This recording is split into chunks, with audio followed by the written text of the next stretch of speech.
Hey, bonjour à toutes et à tous et bienvenue sur ma chaîne. J'espère que vous allez bien, car moi, aujourd'hui, je suis super excité. On va parler d'un jeu de mon enfance, un classique de la Super Nintendo, de la SNES, comme disent les vrais connaisseurs. Je suis né en 1990, j'ai aujourd'hui 34 ans.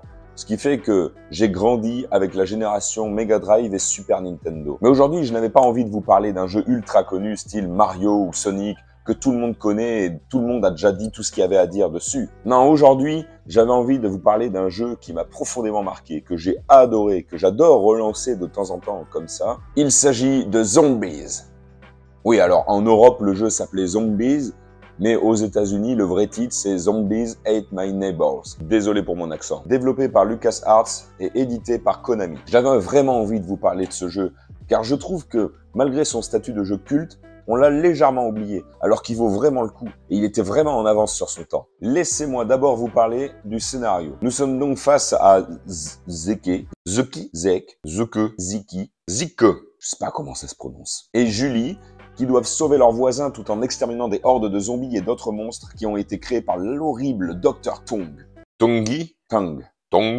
Je sais pas comment ça se prononce. On va pas se mentir, le scénario est là vraiment juste en tant que prétexte, histoire d'habiller un peu le tout et d'avoir l'impression d'avoir un but. Mais clairement, il n'y en aurait pas, ce serait la même chose. Dans les jeux d'action de l'époque, c'était souvent le cas. Mais cette vision parodique du monde du cinéma de monstres est vraiment excellente. On se régale à essayer de reconnaître les différentes références plus ou moins connues. Vous avez des zombies, vous avez la créature de Frankenstein, vous avez des loups-garous, des vampires. Bref, les références sont nombreuses et c'est vraiment drôle de voir et de reconnaître un petit peu les clins d'œil, les œuvres dans lesquelles se sont inspirés les développeurs. Ce qui fait que l'absence de vrai scénario n'est pas un défaut en soi. On sait qu'on est face à un jeu qui s'inspire de l'arcade avec un enchaînement de niveaux et un score à battre. On apprend même dans l'interview d'un développeur que le scénario a été rajouté après coup à la demande de l'éditeur.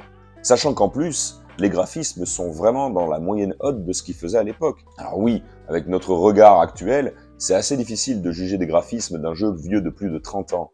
Plus de 30 ans? Bon sang, 30 ans. Mais même en prenant ça en compte, on se rend compte que le jeu est très agréable à l'œil. C'est coloré, c'est dynamique, c'est fluide. Ah oui, si vous êtes fan de pixel art, là vous allez être régalé. Pas besoin forcément d'aller chercher les toutes dernières productions ultra léchées. Un bon vieux jeu d'époque, c'est inimitable. Et surtout, l'action est parfaitement lisible. On n'est jamais perdu, il n'y a jamais de bouillie de pixels, il n'y a jamais trop d'effets, ou de choses qui se superposent, ou des sprites un petit peu de la même couleur qui font que parfois on est perdu. Si vous avez déjà joué à des jeux de l'époque Mega Drive, Super Nintendo, vous voyez très bien de quel genre de problème je veux parler. Là, non seulement c'est lisible, mais en plus, le chara-design des créatures ou des victimes à sauver est une franche réussite. Les zombies ressemblent à des zombies, les loups-garous ressemblent à des loups-garous. Et comment ne pas rigoler devant la prof avec sa règle, ou encore le mec qui fait cuire ses saucisses au barbecue. L'humour est omniprésent jusque dans les moindres détails. Par exemple, la saucisse rapporte plus de points que le monsieur qui l'a fait cuire. Et même le bébé ramène moins de points que la pom-pom girl. C'est honteux! Et j'oublie pas aussi de vous parler des décors. Là aussi, on a des choses à la fois variées, à la fois cohérentes, avec plein de petits recoins à explorer. Encore une fois, c'est lisible. Et les personnages principaux aussi sont très bien modélisés. Les animations ne sont pas hyper détaillées, mais elles font le travail. Et elles permettent surtout d'avoir un jeu qui est dynamique et qui répond au doigt et à l'œil. Le jeu est un hit and run, c'est-à-dire qu'on se déplace et on tire en même temps. C'est en vue du dessus et on peut se déplacer et tirer dans 8 directions. C'est très rapide, c'est très nerveux. Faut avoir de bons réflexes. Surtout quand on commence à être entouré d'ennemis un petit peu à droite, à gauche, devant, derrière. Mais on ne râle jamais contre le gameplay. 30 ans plus tard, il est toujours parfaitement jouable, même en prenant en compte les standards actuels.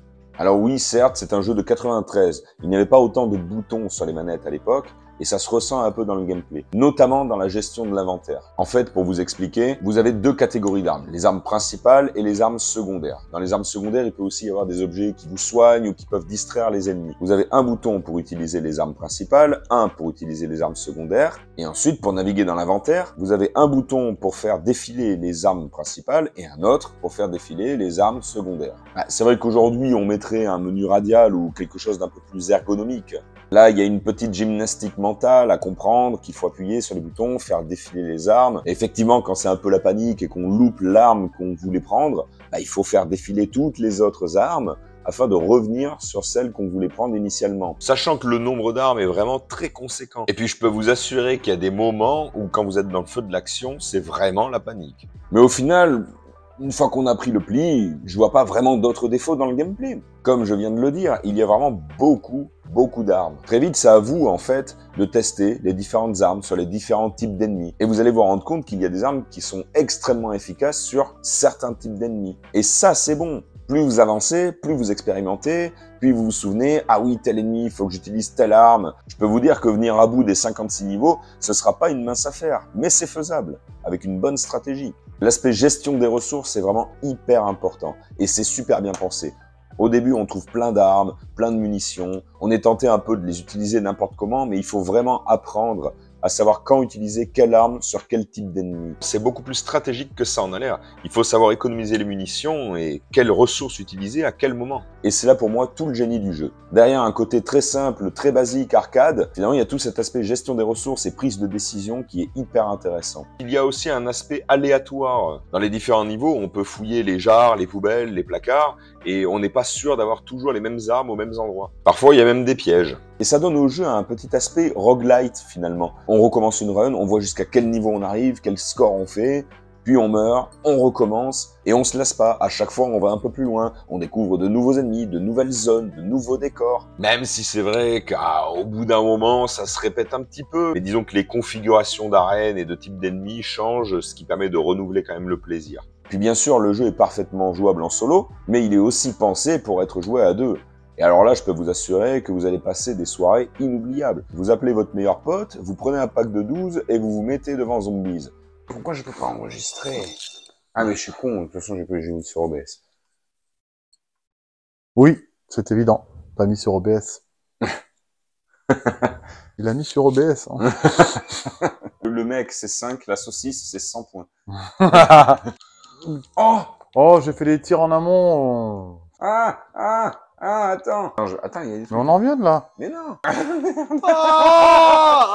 non, non, remonte, remonte. Sans vous en rendre compte, vous allez finir à 4 h du matin. Surtout que c'est de la coopération, mais il y a ce petit aspect compétitif, vu que chacun a son propre score, et les ressources ne sont pas toujours doublées. À vous de voir si vous êtes sympa, que vous lui laissez prendre ce bazooka, ou que finalement c'est pour vous, et il a qu'à se débrouiller avec le pistolet à eau du début. Un bon moyen de tester ses amitiés et son couple.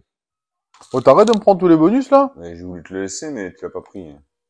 Je t'ai juste jeté dessus quoi. Ça c'est bien fait pour ta gueule.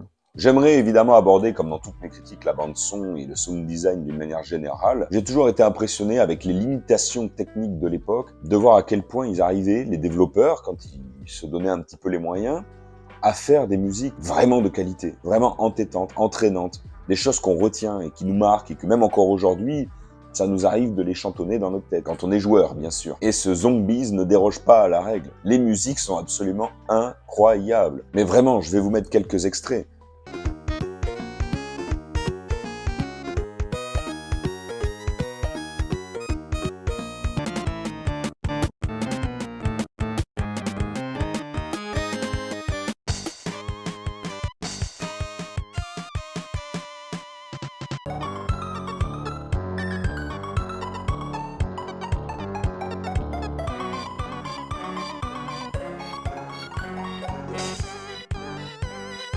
Incroyable. Le sound design aussi est parfait. Chaque arme a son propre bruit parfaitement identifiable. Les ennemis aussi produisent des sons qui nous permettent de savoir exactement face à qui on est. Je peux vous assurer que quand vous entendez ce rire là,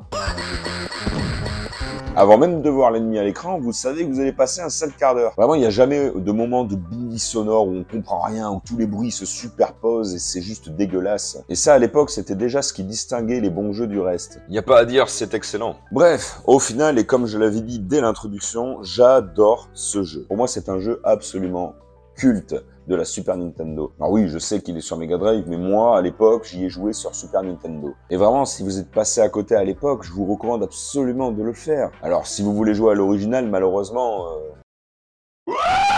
De toute façon, le prix du rétro gaming, c'est devenu vraiment n'importe quoi ces dernières années. Ah, c'est le moins qu'on puisse dire. Ça, c'est pas bon, ça. Hein. Le jeu a été réédité, il est trouvable, que ce soit sur Xbox, Play ou sur PC, pour une quinzaine d'euros.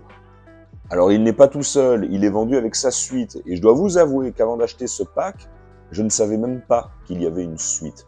Pour être honnête, peut-être que j'en ferai une vidéo un de ces quatre, mais la suite est vraiment, à mon sens, immensément moins bien que l'original. Oh, j'ai vu sur internet qu'il y avait des gens qui le trouvaient pas mal, mais vraiment, j'ai pas accroché du tout, je suis désolé. Bref, c'est bien qu'ils le mettent dans le pack avec le premier jeu, c'est cool, ça fait du contenu en plus, mais moi, je vous recommande pas vraiment d'y jouer. Ce qui est intéressant par contre, c'est qu'il y a l'interview d'un développeur dans le pack. Alors c'est pas énorme, mais on apprend des choses plutôt intéressantes, comme le fait que le scénario a été rajouté après coup à la demande de l'éditeur, ou le fait, par exemple, et ça c'est très intéressant, que les développeurs ont eu le temps de finir et de peaufiner leur jeu. En fait, ils avaient même terminé de faire leur enchaînement de niveaux, et comme il leur restait du temps, ils ont rajouté des niveaux et créé plus de contenu. Je trouve que ça en dit long. Aujourd'hui, quand on entend toutes ces histoires de crunch et de gens qui font des journées à rallonge et vite, faut finir le jeu et on le sort, tant pis, même s'il est buggé. Au moins à l'époque, là, regardez, quand on laisse les gens faire leur travail, qu'on leur laisse du temps, qu'on leur met pas plus de pression, le travail est bon. À méditer. Pour conclure, si vous ne le connaissez pas, vraiment courez vous l'acheter, vous allez adorer, jouez-y avec votre meilleur pote, avec votre compagne ou compagnon, je ne sais pas, avec qui vous voulez. Vous allez vous taper de gigantesques barres, vous allez découvrir un jeu superbe, et même si vous le connaissiez déjà, refaites-le. Je suis sûr que vous avez un peu oublié, vous allez redécouvrir un vrai classique. Vous pouvez vraiment le trouver pas cher du tout en cherchant un peu, et moi j'y retourne tout de suite. Merci d'avoir regardé cette vidéo jusqu'au bout. Si ça vous a plu, n'hésitez pas à mettre un petit pouce, à la partager, à commenter, à vous abonner aussi. Dites-moi si vous connaissiez déjà le jeu, si vous aviez déjà joué, ou si au contraire ça vous a donné envie d'y jouer. Je suis très curieux de voir vos avis. Je lis tous les commentaires. Moi, je vous dis à très bientôt dans une prochaine vidéo. Je vous fais de gros bisous et je vous dis bye bye!